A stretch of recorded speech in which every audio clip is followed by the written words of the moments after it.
Every successful salesperson has seen The Wolf of Wall Street and thought to themselves, I want to be that guy. The truth is, if you want to make money, whether you're a business owner or a salesperson, you need to learn how to close deals on a call. Learning sales is by far the highest leverage task that you can do, because if you get better at sales, you can collect more money, the company that you're with will want to keep you, and you can make more commission, which will ultimately lead to a better life.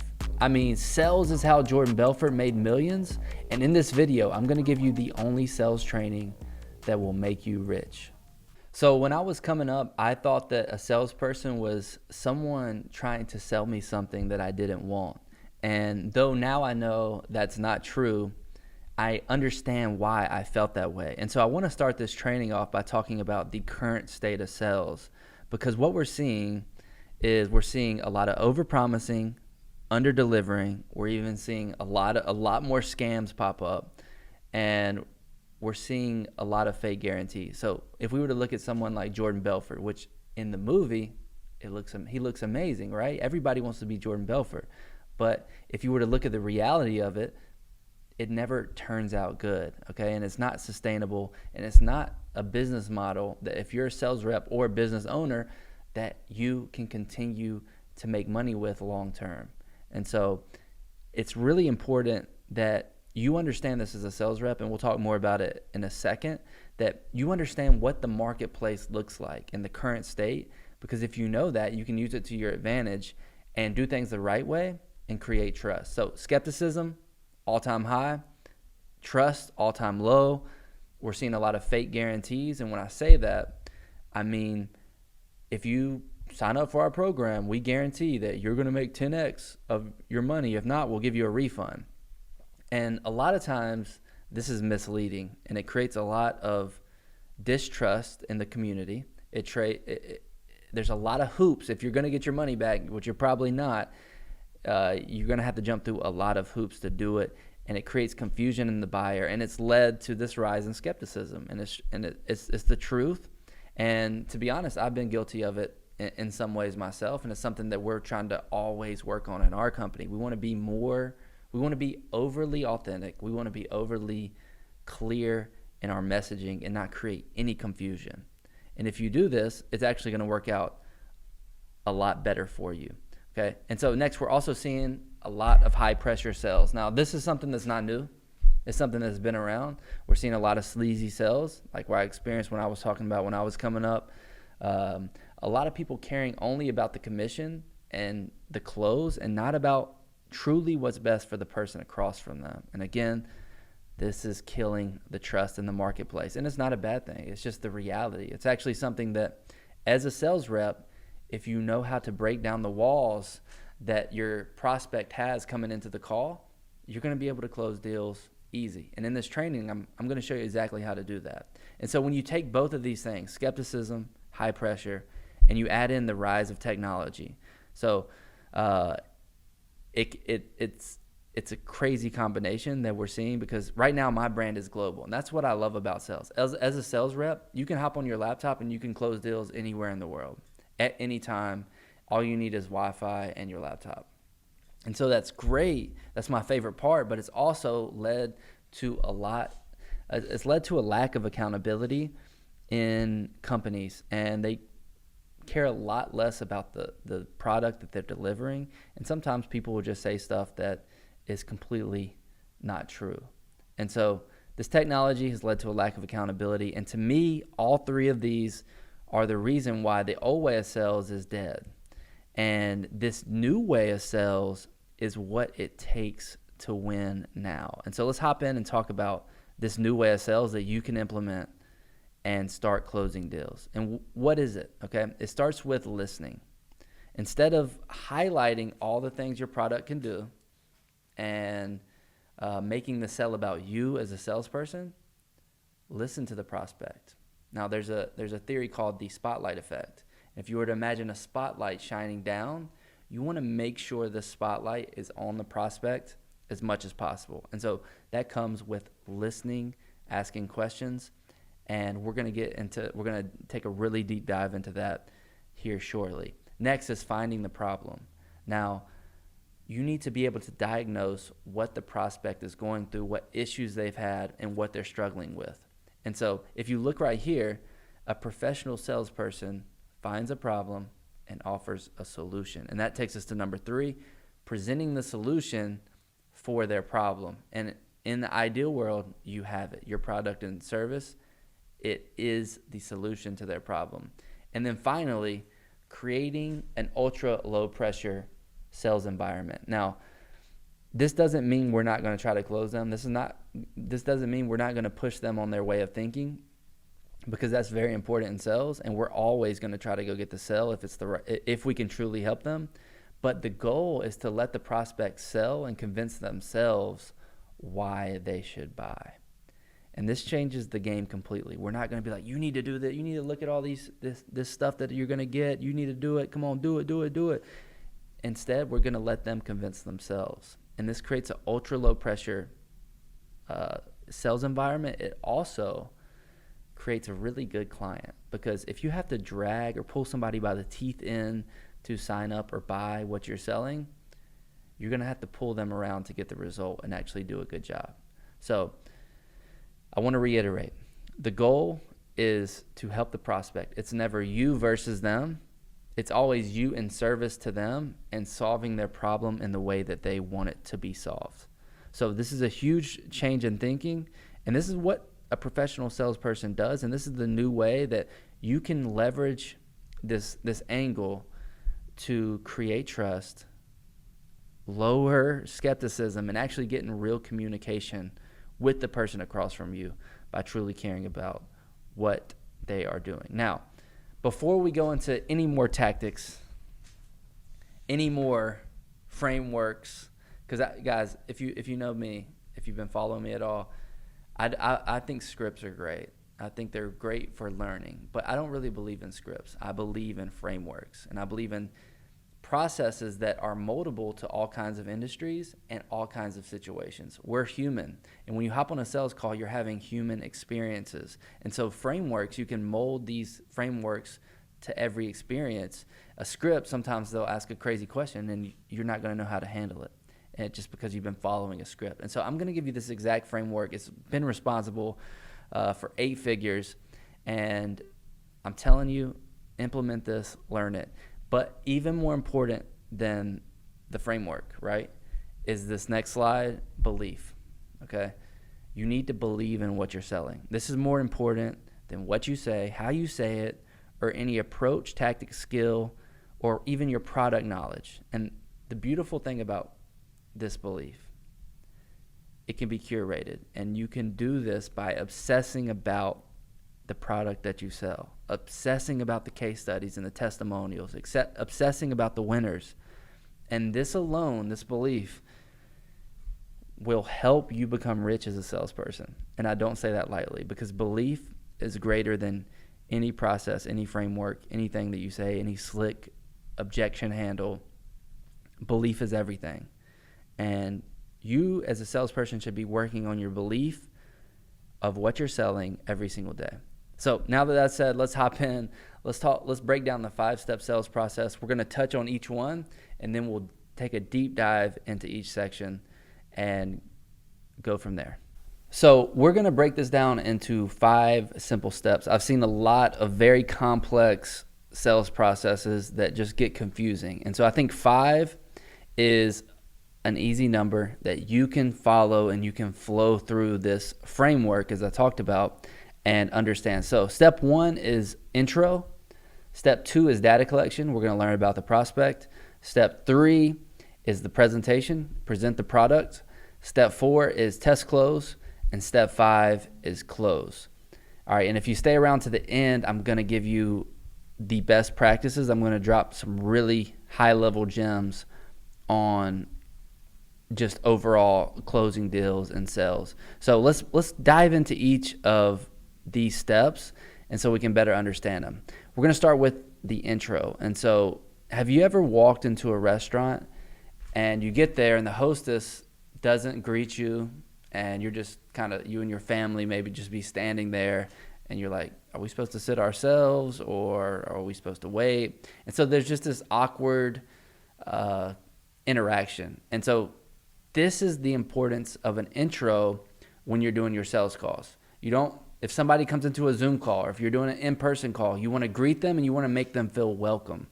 And I know with our team, we do all of our sales over Zoom, and I make sure that when someone comes into the sales call, they need to feel like they're expected, they need to feel like they're family, and it's super important that you set the tone for the interaction, for the sales call, straight from the jump with the intro. You don't want to miss this. And so what's included in the intro? An introduction, again, you're just going to formally introduce yourself. We're going to look at an example here in a second. You're going to build affinity with the prospect. And affinity is like, hey, you're going to create this connection. You're going to start to understand a little bit about the prospect, maybe go back and forth and be like, create a little rapport, right? And then finally, you're going to set the agenda. An example of this would be, hey, the purpose of this call is to get to know you, see if we can help you. And if we can, we'll go over what that looks like. And if we can't, we'll point you in the right direction. All right. And so we're setting the agenda. We're going to tell them what we're doing. And also, as I talk about the low pressure sales environment, if we can help you, we'll talk about that. And if we can't, we'll point you in the right direction. So there's no harm, no foul. We start to pull down the walls of, that the prospect has up, the low trust, the high skepticism. We want to pull it down, and we're doing that by just, hey, if we can help you, we'll do our best. If we can't, we'll just point you in the right direction. There's, nothing to lose here. And I want to show you an example of an intro. This is one of our closers. How you doing, man? Let me pause it here. This is one of our closers, a new closer that I'm actually personally training. And I thought he did a really good job of building that affinity, that rapport. And this is not a perfect example of an intro all the way through, but I just want to share this example with you and show you how he here is building affinity. How's it going? I'm good, man. Just right here, getting off work, just getting situated here at the house. How about yourself? There you go. Awesome. Just finished up a workout not too long ago. Did a little leg day, which was, the annual leg day. It doesn't happen too often, but happens occasionally. But so it does a little humor in there. I thought that was good. The annual leg day. I'm working out, but I'm only doing legs once a year. That's funny. Let's keep going. Yeah, man, where are you working? Right now, I'm a project manager for an awning company, and I'm doing some side work for a buddy of mine that's a general contractor. Yeah. So I got off work and then went and helped him out. But shoot, that's about it right now. Just trying to look to expand my horizons. Yeah, that's awesome. I noticed a tattoo, man. What do you got on your forearm there? Oh, this is it's a martini. My grandmother had passed away, and that was her favorite drink. So that's awesome. Heck yeah! So that's a really good example of him introducing himself. I don't even think I had that in the clip, but he said he introduced himself, and then he goes into, a little bit of humor, approaches it with humor, and then he notices he's very observant and caring about the person on the other side. He's like, hey, what's this tattoo right here? What does that symbolize? And then it turns out that this guy's grandmother favorite drink was a martini, and he has a tattoo of it. And so I thought this was really good. I wanted to shout this out for, Nathan. He's one of our new closers, and just show you an example of kind of starting to build that affinity and having a really good intro. So the intro is comprised of those three things. We want to do a quick introduction. We want to build a little bit of affinity. And some people skip over that. They're like, I want to get straight to business. That's great, but it really will serve you in the long term when you build that affinity. And then setting the agenda. And this is important because you want to take control of the call. You don't want the call going off the rails and floating into la-la land. You want to have control over the call the whole time. And so when you set the agenda in the intro, it's going to make a huge difference going through on the call. Now we're going to move to step 2. The intro is probably the easiest part of this whole section. Let's move to step 2, data collection.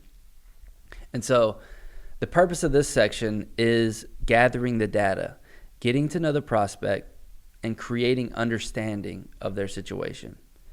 More importantly, to see if what you do can help them. And how do you do this? You do it by asking questions. And so one of my mentors taught me, he said, you want to collect data. You want to fact find like a doctor. So when you go into the doctor and let's say you have a sore shoulder and they're going to look at it. They're going to move your arm. They're going to say, hey, does this hurt? They may tap it. And they're going to ask you questions about the pain. They're not going to immediately diagnose you with a torn rotator cuff. They're probably going to do an x-ray. They're going to see what it looks like.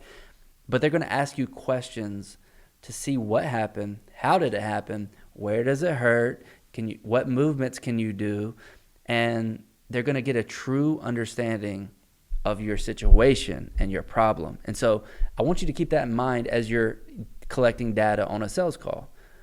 You want to fact find, you want to collect the data like a doctor. Get the information so you can prescribe, do we need surgery? Do we need Advil? Do we just need to rest for a couple weeks? What is it that we need? And so when you're listening and you're doing it like a doctor, you can actually help them and actually provide a really good solution. So the mindset here is very important. I want you to be inquisitive and be attentive. And this is a really good opportunity for you to build more affinity, creating understanding. Okay, so you're going to actually listen to the person. I said this 100 times, but actually listen and understand what they're saying. I think a lot of people just ask questions because it's on their script as a salesperson. They just ask it, but actually listen, be attentive. And that's the mindset. Be genuinely curious about the person across from you. Now, here is the, the framework. Okay. So you want to identify the problem. You want to begin to help them understand their situation. You want to figure out if you can help them. Okay? Don't move forward if they're not a good fit. Don't try to close somebody who's not a good fit. We like to have we like to have a very strict process on how we take clients, or we let people into the program. Are they going to be good? Are they going to actually try? Are they going to be a good fit for us? Because we know if we don't get them the result, they're probably not going to be happy. Finally, you're going to qualify them financially. Okay?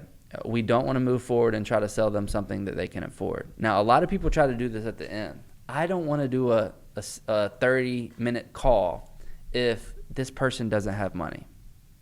Okay? And so a lot of times, this is for beginner sales reps, this is a big problem. They're uncomfortable talking about money, and they're uncomfortable having a conversation about money. And I'll give you the exact question you can ask to make it super seamless so you can get over this. But you can't be scared to talk about money. And I think that comes for a lot of us because we were told not to talk about money. It's taboo. And to be in sales, it's something that you're going to have to get comfortable talking about.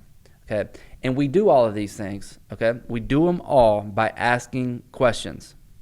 The data collection is simply you asking questions about them. And so let's look at some of these questions that you can ask. All right. What was it that made you book a call today?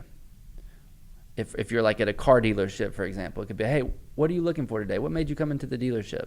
All right. What are your goals with your business? What are your goals? What are your personal goals? All right. How close are you to your goals? What's keeping you from getting there? What is your current monthly revenue? What are your biggest challenges? What have you tried? What have you tried to do to solve your challenges? Why is it important to solve it now? Why now? And then what money do you have set aside for investments? Now, I put B2C here. This means business to consumer. If you're talking to a business and you're doing B2B, it's a little bit different. You can kind of feel what money they have based on their revenue, current monthly revenue. Okay? And so if you're B2C, you may need to ask what money do they have set aside for investments? And then if you're ever uncomfortable, you can clarify. You can say, hey, what money do you have set aside for investment? And I'm asking you this because I want to make sure that I'm not trying to put you in something that's that's not affordable or it's not going to be worth it for you. So you clarify why you ask that. And like I just spoke about, it makes asking about money super simple. Ask the question about money. How much you can ask it however you want. How much cash do you have on hand? Hey, and by the way, I'm just asking this, no judgment. I'm just asking to see so I know if we can help you, how we can help you. I don't want to try to sell you something that's way out of your price range. Okay. And you always just want to explain the concerns away. So these are the questions that you're going to ask. And these can change based on the industry and based on, what industry, what niche you're working in. And so all of these can be slightly altered, but these are the big ones that we see in the online space, and they could be a little bit different based on what you're selling. But be familiar in this data collection phase. You're just trying to ask questions. You're not trying to talk about your product. You're not trying to talk about yourself, your stories. Don't do that. Learn about the person. And this is where we really begin to bring down those walls of the mistrust and low trust and really start to connect with that person. All right.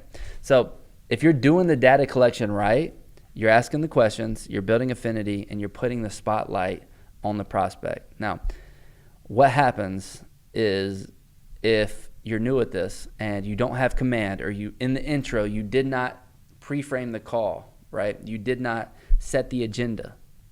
Sometimes you're going to get questions that throw off the flow. So an example of this may be, how much does it cost? Or why should I go with you over another company? And how you want to handle these questions that kind of throw off your flow is you want to disarm them and you want to get back to what you were doing. So for example, how much does this cost? Now, the thinking here is you don't want to tell them how much it costs without them seeing everything, because it may feel expensive to them, but they haven't seen the value that they're going to get. And so you don't want to scare them off at this point. And so how you handle this question is you just say, hey, we have a couple different options. It depends on where you are and what you need. And I'll show you all the options here in just a second, but let me ask you this and get back to the questions. Okay, so you just want to disarm them and say, hey, we'll go over that in a second, but I kind of need to understand which bucket you fall in and how we can best help you, and that the price will depend on that. So we have a couple of different options. The next question, so simple. You're gonna do the same disarming. Why should I go with you over another company? And you can just say something like, the truth is, I don't know. Maybe they're a better option for you. Maybe we are. What I know is what we do really well, and you can just say, hey, we do, one-on-one guidance very well, or whatever you do really well, and then get back. You don't want to sell here, right? You don't want to sell, and you want to do it by, hey, why should I go with you? I don't know. Maybe there's other options that could be better for you, and that's kind of why I want to ask you a couple questions to see if this is best for you. And so it really pulls down their guard, and it makes them feel like, hey, I'm not trying to sell you something right here, right now. I'm just trying to ask you some questions to see if what we have is good for you. There could be better options, right? And so, again, as you see in this process, what I'm really reinforcing is keeping it ultra low pressure, keeping it super, hey, I don't know. What does it cost? It depends on where you fall. I just need to ask you a couple questions to see where it goes. And again, we don't want to hide the price from anybody. That's not it. We're going to show them the price, but we don't want to scare them off this early. And then why should I go with you over another company? Again, I don't know if you should. And so it disarms them, and it keeps you back in control and being able to ask the questions, okay? The next thing, you shouldn't be talking about the product at all. I've already said this, but this should just be asking questions. No, when they ask you these questions that throw off the flow, don't go into justifying your product. Just disarm them. Take a step back. Now, this is the last concept that I really want to talk to you about, and it's something that I kind of made up. It's called packaging and understanding. Now, other people do this, but I've kind of made up this name for it to train people on it. And what you want to do is you want to, during this section, you're gonna be asking questions. They're gonna be delivering back to you their answers, and you want to take the information that they gave you, make it look nice, and then give it back to them. What this does is it creates understanding with the prospect. They're going to feel understood. So it shows the prospect that you get where they are. And when you can articulate their problem better than they can, they're going to trust that you have the solution to their problem. Okay? So package it up, give it back to them, and show understanding. Here's an example. If you're selling marketing, you would say something like this. So to me, it sounds like your company has been solely relying on organic, and you've been killing it this way, but you're looking for more of a reliable way to get warm opportunities so you can scale your company. More specifically, you did try ads, but it was just hard to get the results that you wanted or consistent results. Is that right? Awesome. So what I did is I took the information they gave me and I gave it back, I packaged it up and I gave it back to them. Now, you may do this a couple times throughout this data collection process. It may not just be at the end, but you start to get it and you give it back. And so they understand that you understand them. All right. I have a video here, a few more examples. These are just cut up questions of Nathan again, so you can see him asking a few of the data collections questions. What sort of spiked your interest to jump on this call? Like, why high ticket closing? Like, what about being a remote closer as opposed to just, a regular job? Like, why high ticket remote closing? It comes down to, let's say your revenue goal. Like, if you were to have like a desired income goal per month, what would you say that goal would be? What do you think's stopping you from getting to that 10K a month? Another question for you. So why now? Like, why right now? Why not 6 months ago? Why not a year from now? So those are a few example questions. I didn't even put his responses in there, but you can see this is Nathan asking some of these questions to get this understanding from the prospect. And so that's simply it, guys. To wrap it up, you're going to go data collection is you're just going to identify the problem. You're going to start to begin to understand their situation, how and if you can help them. Again, don't move forward if you can't. Qualify them financially. Make sure they can afford what you are selling, and just continue to ask these questions, and then finish it up by using this packaging and understanding concept to where you can come in here and show them that you understand what they're saying and the data that you're getting. So we are going to move on into step 3 of the sales process. We've already knocked out 2, the presentation. And this should be no longer than 5 minutes, usually around 3 minutes. And this section is about presenting your product or service and getting the prospect to understand how you can help them achieve the outcome they desire. Now, what I see a lot is I see people hopping on sales calls and they go through every single detail of what the prospect is going to get. They're going to show them every video they need to watch. They're going to show them every minute detail. And the key here is you want to sell the vacation. You don't want to sell the journey it's going to take there. If you're going to go to Hawaii, you want to sell the blue water, you want to sell the snorkeling, you want to sell the volcanoes, the hiking, the waterfalls. You don't want to sell the plane ride that you have to go on, sitting in economy and, you're having to go through security and all this stuff, okay? You want to keep it very simple and sell the vacation, okay? And I'm going to show you exactly how to do that here in a second. But the most important thing is do not get into the minute details of what you do. And it's not that you want to keep them from knowing that. You don't want to hide something from them. But when you're selling, you only have a certain amount of time. And you don't want to get stuck in all the things that they're going to have to do, the mud and the details. You want to stay on the vacation. So we're going to break this down into 2 parts. So it's super simple. Part 1 is creating reality. And part 2 is choosing the aspects of your product. You're going to choose 3 aspects of what your product does, and you're going to tell short stories around it. So let's back up. Let's go to creating reality. What do I mean when I say we need to create reality for the prospect? So what this means is we want to show the client case studies and testimonials so they can see how the product has worked for other people and they can envision it working for them. It creates reality in their head, and it shows them, hey, this could work, and it gets them believing not only can this work, it can work for me, and it can work for me on this product that I'm going to buy. So, for example, the way you want to do this is you want to bring up a testimonial. Let's stick with fitness. We're selling we want to help somebody create build a 6-pack, all right? And they come in, and you're going to show, hey, here's Lisa. She came in. She already had a lot of knowledge in nutrition, but she just couldn't get that 6-pack. And her issue was she wasn't doing the right sequence of workouts to, optimize her muscle growth and her abdomen. And so what we did is we put her on this plan right here. We gave her this, this, and this, and within 6 weeks, this is what she looked like. Another 4 weeks later, she had her six-pack, and this is an example. And boom. So you're telling these short little stories based off your successes, and you're going to do that with maybe 2 or 3 that could possibly relate to this person. And so it creates that reality in their head, and they're like, I got it. Okay, and it starts to get them excited about the possibility. Now, let's move on into the bulk of the presentation. We created the reality. Now we're going to choose 3 aspects of what your product does. And you're going to create short stories around each of these aspects. So if we're in fitness, 3 things that you may sell are exercise routines, accountability, and nutrition. If you're in marketing, this is not right, but it could be exclusive leads, warm leads, and qualified leads.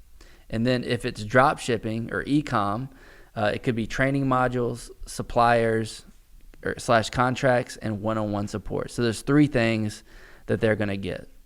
And we keep this really simple. Let's break down our coaching offer. So we sell alignment, awareness, and accountability. For each of these 3 aspects, we're going to break it down into a short story, a short anecdotal story that everyone can understand. Now, this will work for any industry. You just need to decide your 3 aspects and then create 3 stories that you can tell that anybody can understand and can get the point across to what you do. So for alignment, I'll start like this. Hey, let's pretend I'm talking to Tim. Tim, do you have a favorite TV show that you're watching right now? And they'll usually be like, yeah, Breaking Bad, I love watching it. And I'll be like, awesome. Tim, after a long day of work, you come home from the warehouse, you're exhausted, you're tired. Is it difficult for you to lay down on the couch, get some rest, and turn on Breaking Bad? The answer is no. No, it's not. And the reason is because you worked all day, you're tired, and you deserve to come home and relax for a little bit and watch your favorite show. You know why? It's because you're in alignment with it. Now, this is the same way when you're on your entrepreneurial journey and you're going after something. If you're not in alignment, it feels tough, it feels hard, and it feels like work. But when you're in alignment with it, it doesn't feel like work. It feels ease. And that's the first thing we do. We want to get you into an industry that you're in alignment with. So this whole process feels like you coming home from work and relaxing. It's not work, okay? And so the next one I would do is awareness. You see how I told that little short story? Oh, they got it. Now, the awareness. We usually use an example like this. Hey, did you ever go to like an amusement park when you were a kid? And you probably you were riding the kiddie rides, right? So you go over there, you ride the teacups, and eventually one day you got tall enough, you got brave enough, and you decided to ride the Hulk. And what happened, right? You got on the Hulk and you had the time of your life and you never went back to the kiddie rides. The reason is because your awareness expanded. You became aware of all the possibilities out there. And so that's what we're going to do for you. We're going to help you become aware. We're going to give you the talent. We're going to give you the information. We're going to help you build the skills so you can start to see what's possible out there for you, whether it be finding a new position, working online, working remotely from anywhere in the world. We're going to help you raise your awareness into this position. And I say this all the time. You make $10K a month because you're not aware, or let's say this, you make $100K a year because you're not aware of how to make $100K a month. And so when you expand your awareness, you're able to do more. And the last one I would do is for accountability. I'd say, when you were younger, did your mom ever say, hey, go into the bathroom, brush your teeth? And you're probably like, Mom, I don't want to. I don't want to brush my teeth. And so I ask you, do you brush your teeth today? And they're like, yeah. And I say this. I say, hey, that's because it was an external accountability that made you brush your teeth, and now it's become a habit, and you're doing it consistently today. And these are the 3 things that you need to become successful with blank, blank, blank, and blank. Okay? And so that's how we do it. These are short, quick stories that anybody can understand. And you could do the same for fitness routine. You could say, hey, I know you tried to do your six-pack in the past. The problem was you had the routines. You may have held yourself accountable, but you weren't eating correctly. And you need to know how to put the nutrients in your body and the right calories so you can sculpt your body and have a six-pack. So you have these short stories that can be related to each of these 3 aspects, okay? That is it for the presentation. Don't overcomplicate it. The best way you can implement this right now with your whatever you're selling is write down the 3 things your product does, the 3 aspects, and then think about a story that you can tell that will get that point across, and it'll be easy to understand for anyone. If you can do that, I promise you your presentation is going to flow better. By the end of the presentation, the people across from you, they're going to be like, wow, this guy really understands. This guy or this girl really understands how I'm feeling and how to get me there, and they're going to buy. Okay. So what you're going to do now is you're going to go into the test close. This is step 4. We're almost to step 5, y'all. We're almost done. So step 4, this section is about testing the waters and seeing where the prospect is and if they're ready to get started. Okay. So there's 2 things that can happen here. And one is like, I'm excited. I'm ready to get started. Let's go. The other one is like, what? I don't know. Okay. And if you get the one, I'm excited, I'm ready to get started, you're going to go in for the close. And if you get the one that's a little bit negative, you're going to go back in and you're going to ask a few more questions about, clarify some of the things that they need. And here's the process. All you're going to say for the test close is, hey, how's everything sounding so far? And then you're going to get a response. Positive response, go to the close. Negative response, go back in, create a little bit more reality, and ask questions and see where the understanding could be off. This is simple. This might be easier than the intro. Step 4, how's everything sounding so far?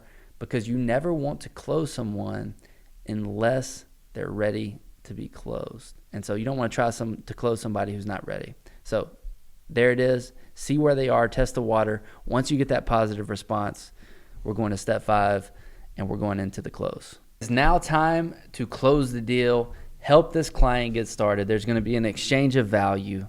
They're going to pay you for the product or service. You're going to get paid in commission for delivering value. And it's simple as that. And if you can't close deals, you're not going to make commission as a sales rep. Up to this point, we've talked about creating a low-pressure sales environment. We've talked about listening to the prospect. And we've also talked about really formulating a presentation that's quick, that's easy, and focusing on the outcome versus selling all the things that the person's going to have to do to get that outcome. Okay.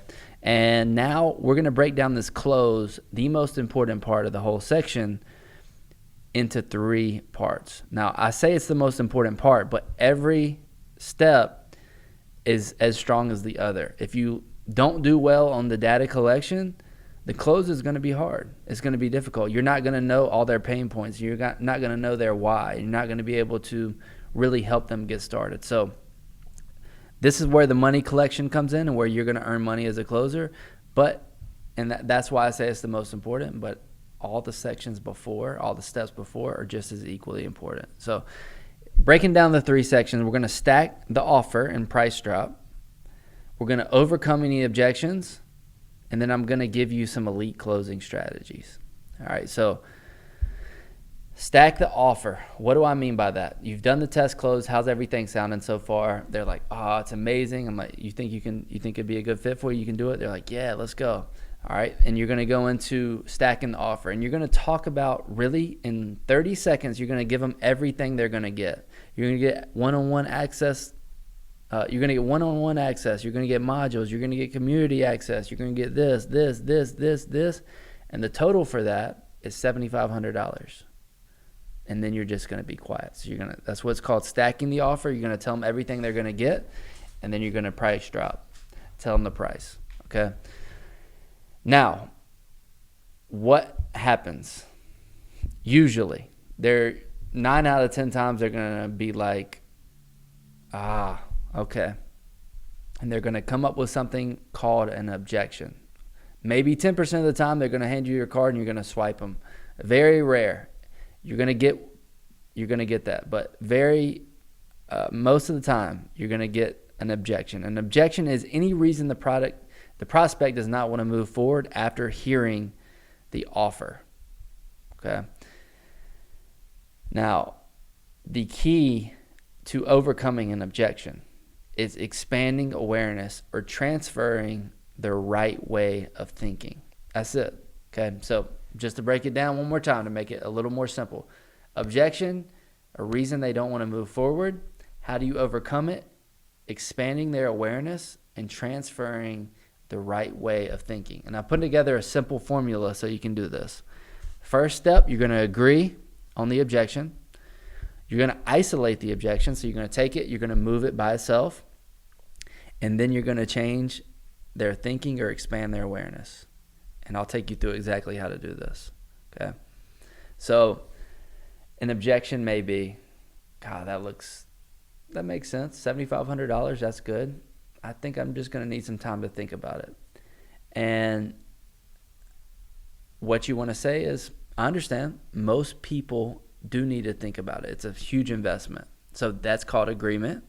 Next, you're going to isolate it. So besides thinking about it, let me ask you this. What do you think, or do you think blank will get you your result? Do you think this will get you your result? Do you have 1 hour a day to commit? Do you think you and I would have like a good relationship and we could actually work together? Okay, awesome. What part about this what do you need to think about? So what I'm doing here is I'm going through the objections and I'm getting agreement on the other ones. I do think this will help me get the result. I do have 1 hour a day to commit. I do think we'll have a great working relationship. And then I'm going to ask, what about this do you need to think about? And let's say they say the money. And now you're going to take this objection and you're going to move it over here and we're going to handle it. So we've gone through the other ones and we've gotten it alone. There's no other objections they can have. And the reason we do this is because people give you smoke screens. They give you objections that aren't real because you're not in real communication with them. If you've done everything else right, they should feel comfortable and they should be, in a place where they feel like they can tell you what's real. Now, how we're going to expand their awareness. It's the money and it's really expensive. I just need some time to think about it. Now, something like this is an example of what I would say. You're probably not, I already know what kind of money they have. So I know they have the money to do this, or we can make it affordable for them because I've asked them earlier. Now, you probably aren't worried. I'll say something like this. You probably aren't worried about spending money. You just don't want to make a bad decision. Is that right? Right. Okay, cool.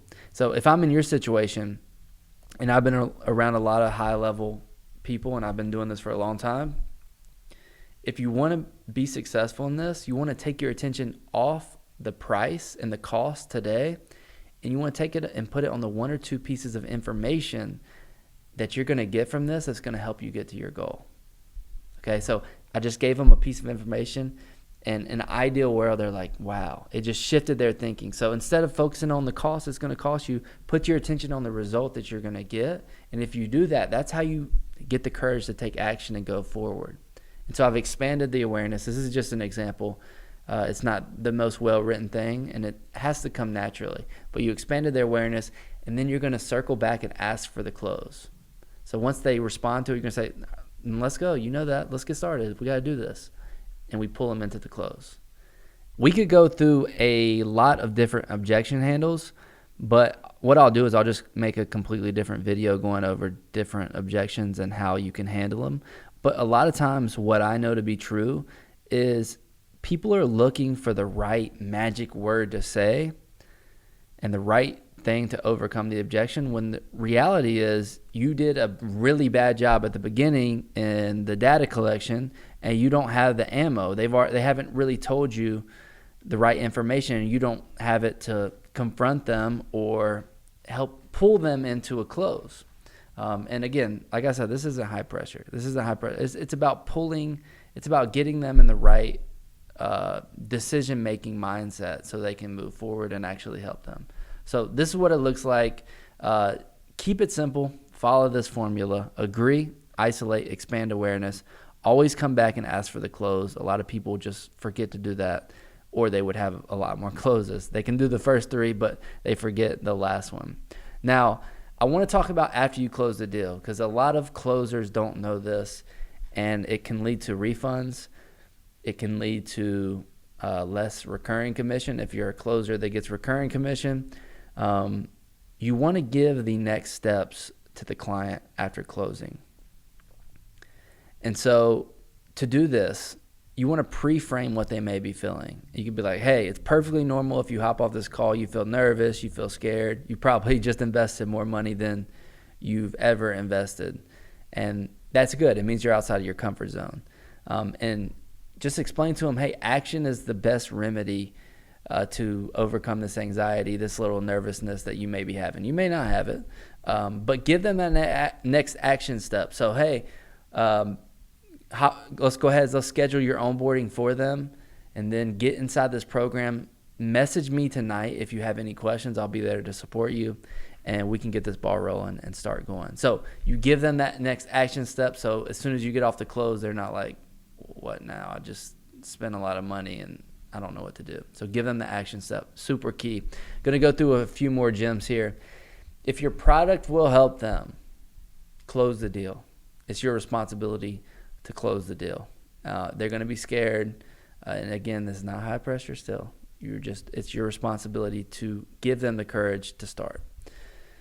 Not all calls will close on one call, but that should be your goal. You should try to close the deal on one call. I see a lot of this two-step call thing. It's not bad, but I know you're going to incur the no-show rate every time you set a new call. So our company, we like to close it on one call, but some high-level business deals are not going to close on one call. That's just the reality of it.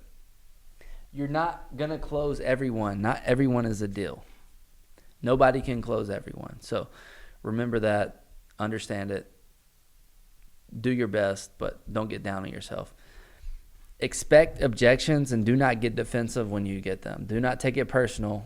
Objections are normal. They're exactly what every sales call has. So expect them and be comfortable overcoming them. Listen. If you listen, put the spotlight on them. I got a little spotlight picture right here. It will benefit you, especially when you get to the end and they got to make a tough decision. Create a low pressure environment. You do this by not needing the sell. You do this by disarming them with things like, I don't know if this is the best thing. We got to find out. I'm not, if we can help you, we will. If not, we'll move you to, or we'll try to point you in the right direction. Keep it really low pressure and create that comfortable environment for the prospect to feel authentic. Next, we've already talked about a lot of this, but care about what's best for the person across from you. I think it's obvious these prospects, they'll be able to feel it, they'll be able to understand it, and it's just the right thing to do, more importantly. So this means you may have to challenge their beliefs at some points too. So if you really care about them and your product's the best thing, you may have to challenge them at some point on their thinking. When you overcome the objection on the call, collect the payment, get the agreement signed on the call. Do not send out an invoice. In this online space, you may never get an invoice back, and that's fine. But make sure you do it all on the call with your oversight so you get to have some control over it. This will help you earn a lot more commission. If you're working with a company that doesn't do it on the call, implement this right now. All right. Communicate with the prospect as if they're already in the place that they want to go. So this is huge for me. This is one of my techniques and like secret skills. When I'm talking to someone, I want to start to see them. I'm asking them questions in the discovery phase, right? I want to start to see them as the person that they want to be, and I want to start communicating with them that way, because a lot of times that the data collection, we get so caught on the problems and we're so problem oriented. It's easy to just get stuck there, and you start to put your limiting beliefs on the prospect. I've done this a lot, like, oh man, I don't know if this person can do it, and that's not them, that's not their potential, it's you worrying about them. And so I start to really, in the back of my mind, visualize them being successful with this as I'm talking to them, and it helps a lot. They start to feel it, and it comes to them from a place where it helps your belief, and it helps them kind of pull them into that belief reality as well. Finally, follow this playbook and you will kill it. If you do this, I know it was a lot of information, but that's what it takes to close deals. Okay. practice it. We break it down to the 5 steps very simply, and there's a couple subsections in each that get a little bit, confusing. Go through, watch this again, and you can comment below if you want me to send you this document so you can go through it. Now that you know how to close deals, how do you actually make a lot of money in sales? I recommend that you become a remote sales rep. That's how I got my start, and it's by far the easiest way to get your foot into sales and make your first 10K in a month. Click this video to learn how to land a remote sales job. Let's go.